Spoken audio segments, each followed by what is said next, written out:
Hey guys, Darren here. Welcome to Mayhem Country Living. Hope everybody is doing okay. This is going to be kind of a different video, and I may start doing these if I can get more input from you guys. These are going to be comments from you guys that I think are really just knock it out of the park, outstanding. And I wanted to share them with you because I thought you guys could enjoy them as much as I do and learn a lot from them, just like I have. I gotta take these off. Got something going with my eyes again. But this is a conversation that I had with Old Timer Lee, long-time subscriber and a commenter, and he is just a sage of advice. Now, I've asked him in the past, and he said it's okay to post some of the stuff that he and I have talked about. And of course, he's posted it on YouTube and everything, but I just always try to give people that courtesy. And this is Old Timer Lee. That's his name. He doesn't have a channel. I wish he did, because he would be a superstar. But I'm going to read you off several pages of comments that he and I have made back and forth. Sorry it's taken so long to set this up. Away she goes. But these are on thoughts of frugality, or rather on being frugal-minded, living frugally. He's in his mid-70s. I will say that. I won't say much else. Location and all that stuff. And this was something that he and I were talking back and forth about frugality. He says, my parents, who lived through the Great Depression and through World War II ration books, were frugal. F-R-U-G-A-L. Further lessons were learned during the inflation-laden years in the 70s with two-digit interest rates. Now, you remember that, guys. That was during the Carter administration. My dad actually sold used cars during that time. Interest rates on buying cars were very, very high. Interest rates on buying houses, if you had good credit, were in the mid-20s.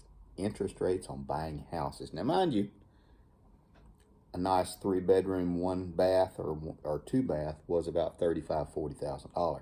So, let's continue. Frugal is a trait that is growing more valuable, and it appears this throwaway, disposable society is a fast disappearing society as history is repeating itself. One example I learned from my parents deals with clothing. First, clothing that was outgrown or no longer fit adults was passed on to other family members. I wore my share from my first cousins, as my siblings were younger than myself. Next is wear and tear set in. Sunday clothing, when appropriate, became school clothing. As time progressed, they became work clothes on the farm. Then they became dust rags, mop rags, shop rags, and strips to tie up tomato vines. This is something I remembered my grandparents doing, cutting up the old clothes into rags, and then my grandmother would sew them into quilts and use the rag remnants to stuff inside as filler.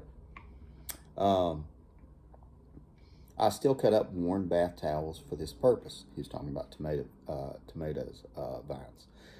Threadbare dish towels are usually still fine for window washing. Holy socks can be used to protect mason jars, and he goes on to say.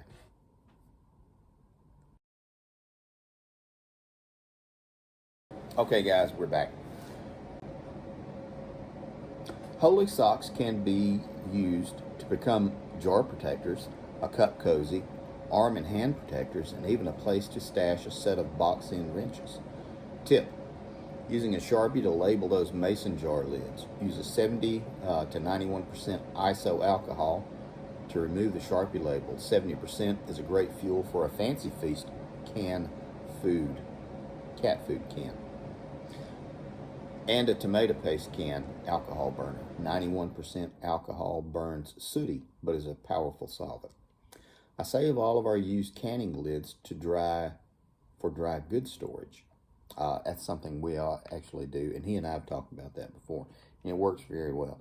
I also use them under Walmart's mainstay white plastic mason jar storage caps. That was another good tip he told me. It seals them better. These caps don't have a gasket. Putting a used lid on the jar, then a cap creates a gasket. For what it's worth, I bought a bunch of those caps to use while storing dehydrated foods. Didn't realize they were not airtight.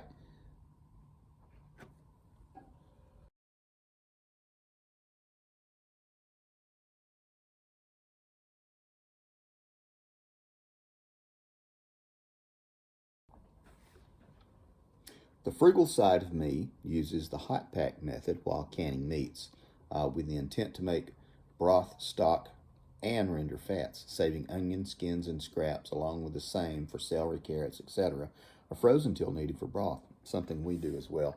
You can also use the bones to freeze to save. You get enough bones, make your stock. Get enough kitchen scraps that you aren't putting into your compost, you do the same thing. It's a great way to do it. It makes really good broth.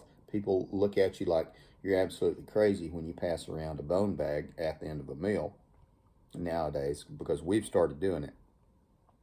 And I'm like, don't be a weirdo. This stuff boils for 4 or 5 hours and then simmers for 8 or 10. Anything that's on there will be rendered,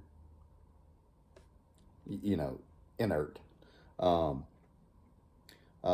There's a decent supply of lard and tallow in the freezer, which represents a pretty good savings over buying the equivalents already processed. Used and clean zippered storage bags have lots of uses. Good to stash dryer lint for fire starting. Again, that's something we do around the homestead. My wife does it. And she takes the toilet paper or paper towel rolls, folds one end up, stuffs the dryer lint in there, and uses all her excess candle wax, pours it over it, and puts them in a paper sack and sticks them by the hearth in the fireplace. And we use them to start fires with. And it works very well. Good to stash dryer lint for fire starting. Best way I found to keep up with the bits and pieces while taking something apart for repair and restoration is a separate bag with a post-it note for each set of screws, hinges, knobs, cotter pins, and I don't know what you call it that has to be put back together. Used bags don't cost me an extra cent. Frugal means use it until it can't be reasonably used again.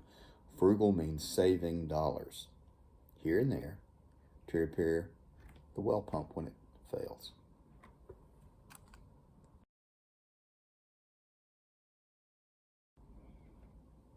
And then at the end of it, he says, as always, thank you for sharing. Thank you for teaching values passed down. And that's very nice.